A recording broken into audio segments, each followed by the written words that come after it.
All right, good afternoon. My name is Brandon Burbank, and hello everyone tuning in on my YouTube channel or social media platforms.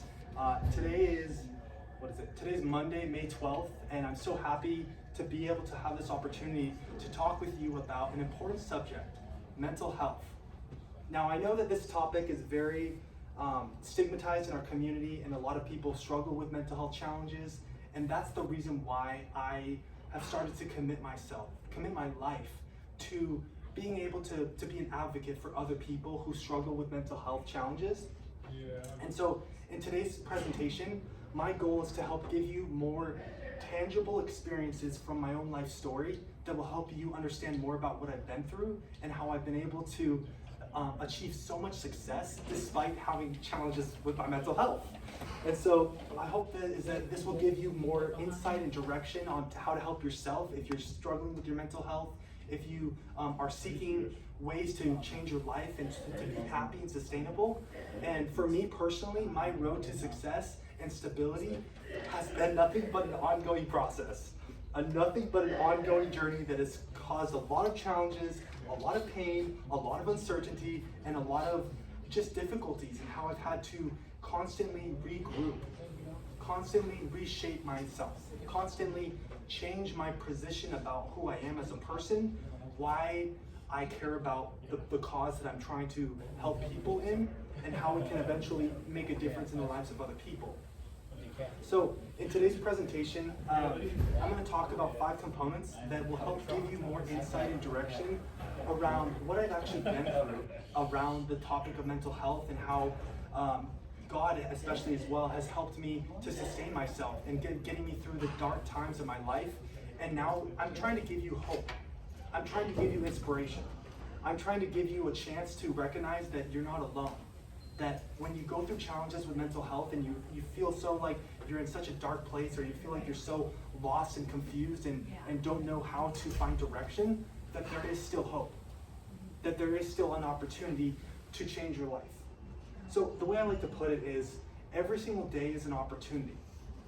Despite whether you feel depressed, anxious, paranoid, unsure about yourself, every day is an opportunity to grow, to learn, to embrace life. And so what's helped me to work on my own recoveries is being able to reflect on the challenges that I've been through with my mental health, and specifically appreciating what I've been through and being able to learn what not to repeat. In other words, what not to do again. So my mental health journey, there's been so many different challenges because I've made lots of mistakes along the way. I've made decisions that were poor, decisions that didn't lead up to sustainability, that didn't lead up to healthy relationships. Just going through these challenges that caused so much pain for me and so much brokenheartedness. Now, the topics that I'm going to cover today, as I'm kind of giving you more introduction and more information about what I've been through, are hospitalizations, a halfway house experience, going to a mental health treatment program in Atlanta, Georgia, homelessness and homelessness recovery, and then the last part that I'll wrap up with is the turn to work phase. So folks, as I'm talking today, I don't want to just speak from my head. I don't want to talk in a way that's gonna limit you from being able to understand how real and how hard my life has been, and how ongoing the process for mental health recovery is so hard. But despite all those challenges, despite all the fear and uncertainties that come with a mental health diagnosis, there is still hope. And that's where I'm constantly trying to push to you so that you can see that change is possible, that recovery is possible. All right, so let's get into that. Specifically, let's go back to 2016 in the springtime. I was just a young 19-year-old. I was going through mental health challenges and struggles, and going through different challenges and trying to find a better way to serve others. Well, not really serve others. I was just lost in general. I was somebody that was going through these challenges by myself. I was making bad decisions. I was hanging out with the wrong crowd. I was eventually I was on like a several month manic episode. The first episode that I've ever experienced in my whole entire life. And so despite these challenges, one step led me into the place where I ended up in the hospital for the first time at the age of 19. Now this hospitalization, I'm going to walk you through that journey. So I was in defiance with my family. My family was trying to support me, and although I was going through mental health challenges, and although that I was constantly avoiding people and isolating myself from the world, I was not asking for help, and I was not willing to accept the help that the people in my life were constantly trying to provide for me. As a result, things just continued to decline. And I was just a 19-year-old. I didn't have any educational background and knowledge around how to cope with anxiety, how to cope with depression, how to cope with paranoia. I mean, folks, I even literally thought that the world was out to get me. It was so bad that my manic episode was causing me preventing me from being able to sleep. It was preventing me from being able to have sustainable friendships and relationships. I was constantly getting into arguments with my parents. And so it was just a bad situation. And so I'm just speaking from what happened, what was the turning point for me in my life. Now, it's been many years where I've had to constantly regroup, constantly reframe my mindset and allow other people and allow my faith in God to change my life, to inspire me, to help me to feel grounded, to feel loved, to feel appreciated. These are all valuable feelings that we as human beings must have on a regular basis in order to feel loved, in order to feel accepted. So let's go back to the first hospitalization. I ended up, my parents called the Bellingham Police Department and asked the police to help escort me to the hospital for the first time in my life. So picture this moment, a 19-year-old, I was bad in sleep, losing it, just mentally gone. And I listened to the police officers, and they were like, okay, you need to go to the hospital now because you're not doing well, your parents are trying to support you. So I did that. I listened to them. I ended up in the hospital, and that first night was a very traumatizing experience for me. Why I say that is because when you're going through mental health challenges and you've never experienced them before in your life, it can be severely traumatizing. It can be severely painful and difficult because you're going through all these things that are so foreign. These experiences that I have never walked down a psych ward in my life, being interviewed at 2 a.m, talking about what we do here on the psych ward, and talking with different security guards as they're escorting me from one department in the hospital to another department. Those experiences are so real in my mind, and the one piece of support in this moment, my first night in the hospital, that gave me hope, that gave me some sort of peace despite the challenges at that moment, was I prayed to God at that moment and asked the Lord to be in my heart and be in my mind. And I don't know if you guys believe in God or not, but all I know is that what's helped me in my own journey, even up to my 28 years old of life, is having a relationship with God for me has helped me tenfold to accept that I'm not perfect, to accept that I have problems, to accept that I have challenges that other people might relate with, might actually be going through in a similar way. So, and now as a result, in the hospitalization process, that's different for everybody. Because everybody that goes into the psych ward, for example, they have their own challenges that they're dealing with. They have their own problems and ways that they're trying to cope. And for some people, it's medication. For me, that's an important part of my life. And I don't know if that's going to be permanent, but the fact that at this age of my life, I've learned to accept that that's okay to have to be on medication and taking some type of medication to support my mental health. It takes a lot of courage, and it takes a lot of sacrifice to be able to accept that, because many people who live life up into their 40s, 50s, 60s, some people live life and they struggle for many years. Like they use alcohol or drugs to cope with their problems. to cope with their challenges that they might be suffering in silence. And that's one way that helps them find fulfillment, or a way to support themselves. And what I'm trying to do right now is to tell you that you don't have to do that. There are other ways that are healthier for you to seek support, to seek resources that will help restore your life to a better place. Now, I'm not going to say it's going to be perfect. I'm not going to say that it's going to be super quick. I'm not going to say that it's going to happen just overnight. My journey, what I love about NAMI, I'm going to transition again to National Alliance of Mental Illness. NAMI is a very important organization that's nationwide. It was founded in the 1970s on the East Coast, and since to present day, they have expanded their reach to the whole United States of America through different opportunities. And why I'm sharing this with you is, I'm really trying to give you guys the whole picture of how many people can understand that mental health is impacted by so many different lives. And I know I'm speaking really quickly, but that's because I feel comfortable in myself.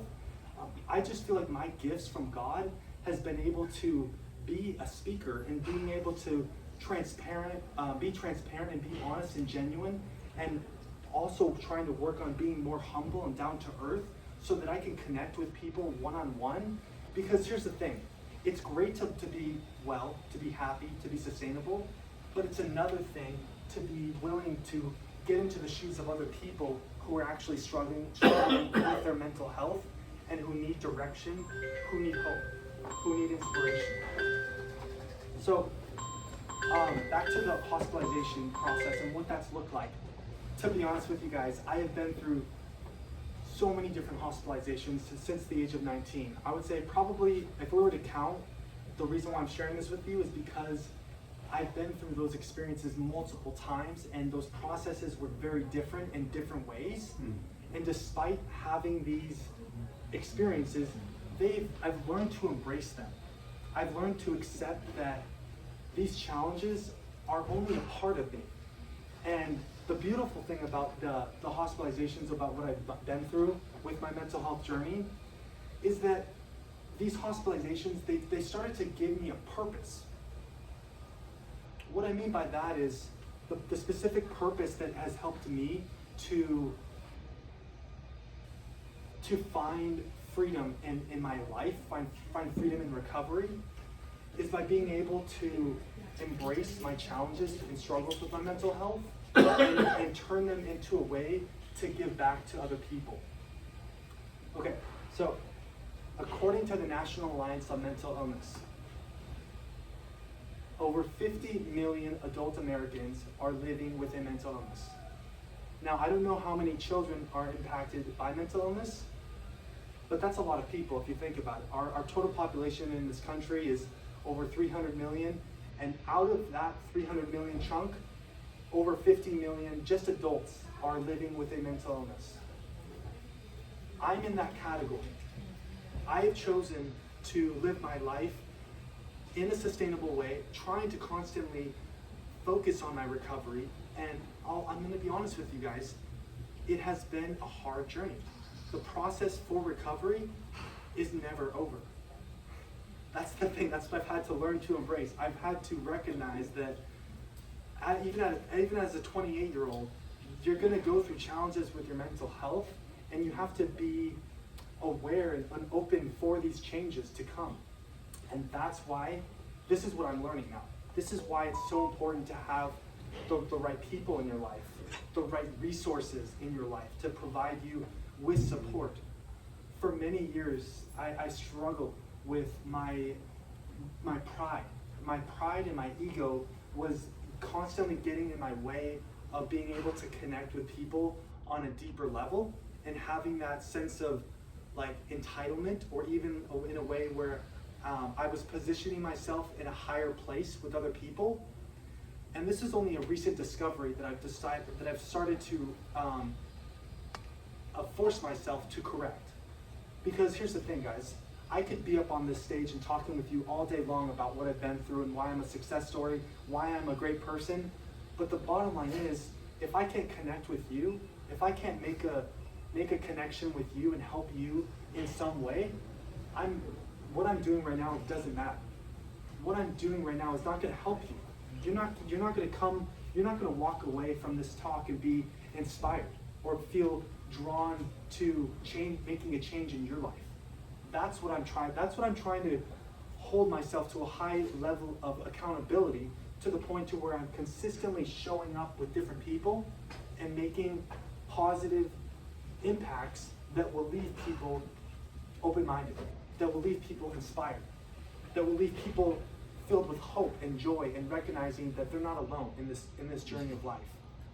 So I know I'm kind of going back and forth in different topics, but this is very important, because so that you can see the transformation of Brandon Burbank and how I've been able to recognize that humility is so important if you want to be a good leader. And I know that there's only 2 of us here in this audience today, but 2 can turn into 200. 200 can turn into 2,000 very quickly. And so what I've also learned about this journey is that as I'm embracing more of my mental health and using the term radical acceptance for radically accepting my mental health condition, that has helped me to find more purpose in the little things. There's this book right now that I'm reading called it's called The One Thing. I forgot the name of the author, but the book talks a lot about how if we can focus on just one thing in our lives, that one thing can either help us so that we can avoid the unnecessary things that we used to put our attention on, or it also could help us it could help lead us to more things that we're already wanting to do. And that's why I've tried to embrace that perspective. But beyond that, let's see here. Oops. But yeah, I mean, oh my gosh, I'm really enjoying this conversation. I appreciate all of you for being so open-minded with me and having the chance to really reflect on the experiences that have drawn me to a higher calling. I believe each and every one of you has potential that is unmatched to what I can do. And that's why I believe I'm called by God to make a positive impact here in the mental health community. And I've been doing this for many years, to be honest with you guys. I've been doing this, I'm sharing this with you to give you more background context of where I've come from, so that you can see the journey and how long it's been, but how despite the pain, despite the sadness, despite the tears, despite the anger that I have towards myself or towards God for why I've gone through these challenges. Hey guys, welcome. And it's been super uplifting to be able to be on stage again, to give people hope and to give people a life story that is transformative. Because if I can do it, so can you. So can you. So can you. If I can work on my own mental health recovery, and yes, it's not going to be easy. Yes, it's not going to be just something that comes quickly. It takes time. Mental health recovery is an ongoing process. So what's helped me is, I'm just kind of curious. I'm going to pause for a moment in this presentation. Where are you guys at right now? What is an area in your life that you might have a question that I could answer or could give you some more perspective around? Have you ever stayed in homeless shelters like that, and gotten on your feet from a homeless shelter to where you actually want to be career-wise? That's where I'm at right now. I'm currently in a homeless shelter, and I'm working on career goals. Great. I'm considering things as I lay them out. I got, options of captain's license so I can operate vessels. I've got options, and weighing those options are kind of tough without resources and networking and people with strong mental health. I hate being seen as a stigma for sure because of past drug use that I've had. But where I'm at today is I'm strong-minded, I am on medications, and I take them regularly, I'm well organized, I'm doing the steps. Hey guys, come on in. We're doing a presentation on mental health right now. I'm doing the steps, and I couldn't do it without mental health experts in my life too, without my providers, without people coming in to speak to me. I just couldn't do it without the support system of the community and society itself. So what's your question? My question is, how long did it take you to get to where you're at from when you hit your rock bottom? I would say my rock bottom was when I was 21 years old. I was getting out of a toxic relationship that was really causing me a lot of anxiety and difficulties, and it really left me feeling uncertain about how I can create a long-term relationship again. And so from that experience, I've been super isolating around other people. But how long did it take you to get through that? So I had to, what I'm trying to say is that my journey hasn't been a perfect ride. It hasn't just been like this. Yeah. It's been like this. I get it. And the fact that for how long it's taken me, I would say it's still an ongoing process. Does that make sense? Yeah. Because the reason why I say it's an ongoing process is because when you have a bipolar disorder diagnosis, you're gonna have good days and you're also gonna have bad days. And so, to give you more context, the past 3 weeks have been pretty up and down for me. I've been going through a lot of medication changes and stuff like that have been causing me a lot of depression and anxiety. But the fact that I'm still giving my life to God and asking Him to surround me with the right people and the right mindset, I believe that those are important things that are helping me to be sustainable. Yeah, and I also agree because you're not alone. The same things have been happening to others on that journey of different medication testing to see where we're at. And, it's a beautiful thing to see you standing up here like this. Thank you. Sir, we just wanted to give you more updates on what we've been talking about. The dialogue, the conversation today has been around mental health. May is Mental Health Awareness Month, and I am a mental health advocate. I've gone through a lot of challenges with my mental health. I was diagnosed at the age of 19 with bipolar disorder. And so in this conversation today, my goal is to help give you and everybody else an opportunity to learn about somebody who's gone through so many challenges with hospitalizations, homelessness, to giving you more insight on how to actually turn your life around if you're in a bad place. Does that make sense? Yeah, I'm in that spot right now. What are some ways that you were curious Bipolar, about? And I've been having a very difficult time keeping my appointments for and to get just stability and housing under my feet, somewhere to be. Yeah. So I can go to work and just know where I'm gonna be tomorrow. Okay. I'm kind of curious about what you just said about the word that comes to mind for you, consistency. How has that been a part of your own life? Because the reason why I say consistency, and I've struggled for this for many years, is that consistency can help you either change your life and get to a better place. Does that make sense? Yeah, it's been difficult. So I was, for 20 years, had for about, other than the last 2 years, which have been the most struggle, because I was planning to move and it just everything went sideways. And then I don't know, I didn't stay in touch with family and friends, so I didn't have the social network that I thought I had. Okay. And the ones that I did keep in touch with, they all have families and stuff, so it's everything's just different. Oh, wow. So, I don't know, I don't have the social network that I thought I had. Oh my gosh, that's so interesting. I can relate to that because of the fact that for many years, I lived my life with my condition, bipolar disorder. Mm-hmm.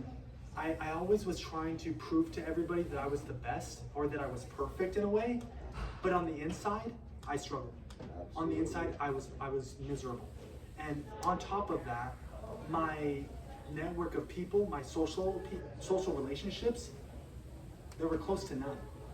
And it got to the point to where I was relying heavily on just a few people to support me.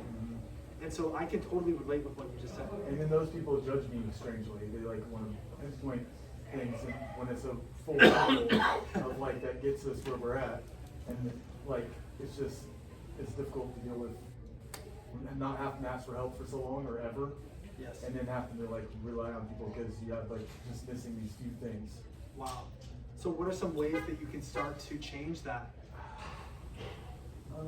Getting a phone. Being on time, like I used to be.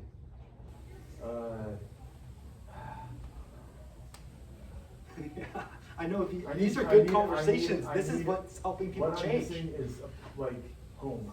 I need home. My biggest part is sobriety.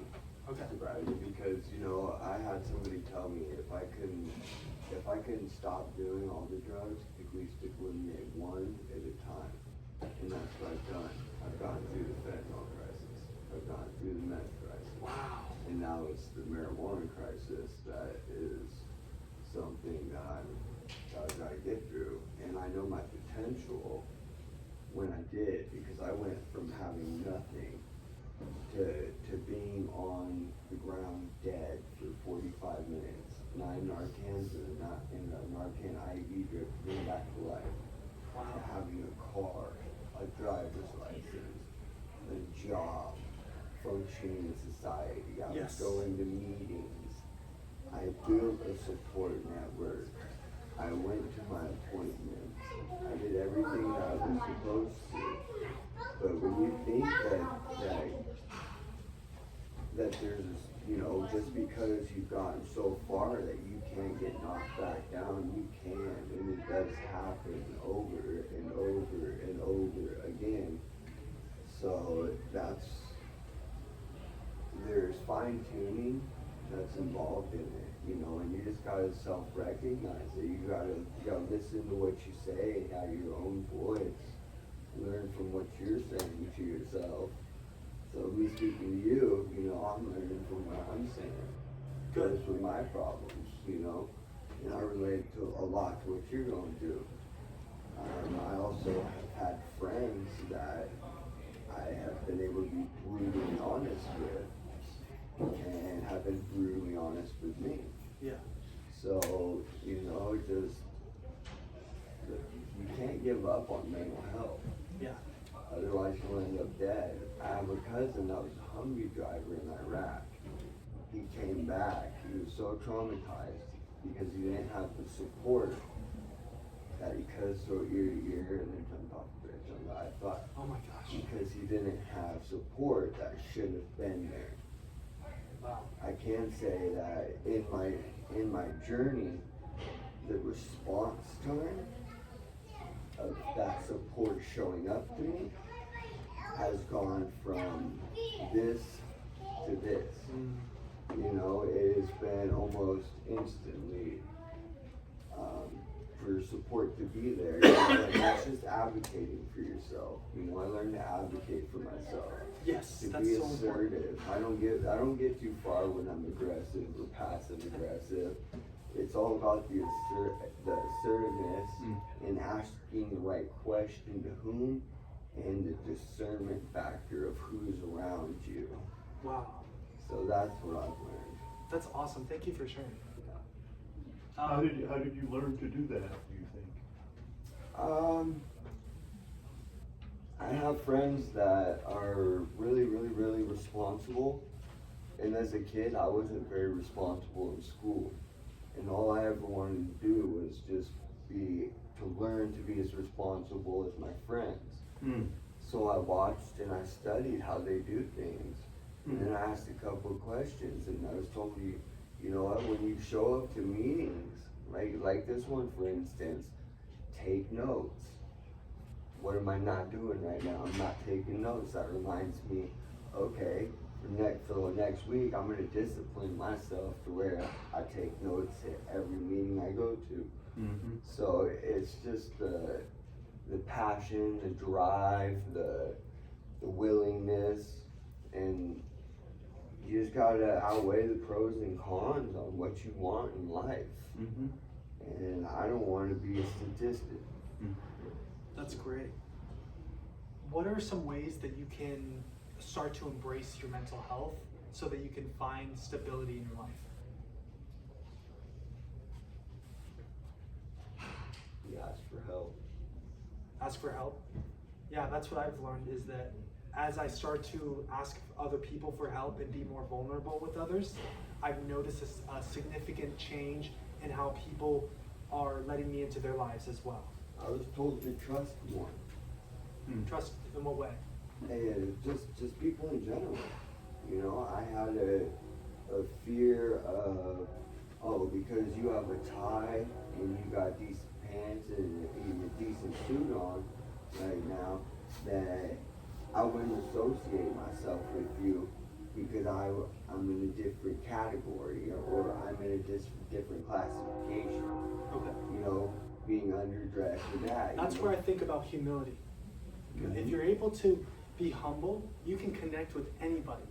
And if we can be more, if all of us as a society and people who deal with mental health challenges can humble ourselves to ask for help, our lives can become so much better. Like, for example, a couple of real examples that I can give to you is I've been able to share more about my mental health struggles with bipolar disorder with pastors at my church. And what I've been able to get out of that is a better relationship with serving in the community at my church. And it's helped me to make better impacts with the kids ministry, with the service projects that I'm doing at my church. And that's helping me to become more close-knit with the community. And that's what we all need in order to have a happy life. I believe that way. Yeah, and you know, and some of the things are situational. So I'm gonna pause, stop the cameras, and say thank you to all those of you that were watching this presentation today, and we can continue this dialogue as well. There's gonna be also an opportunity, if you have a phone, to do a QR code to just give me a brief synopsis about how I did today and how I could also improve as a speaker. So thank you again, guys, and we can continue this conversation now. Thank you. Thank you.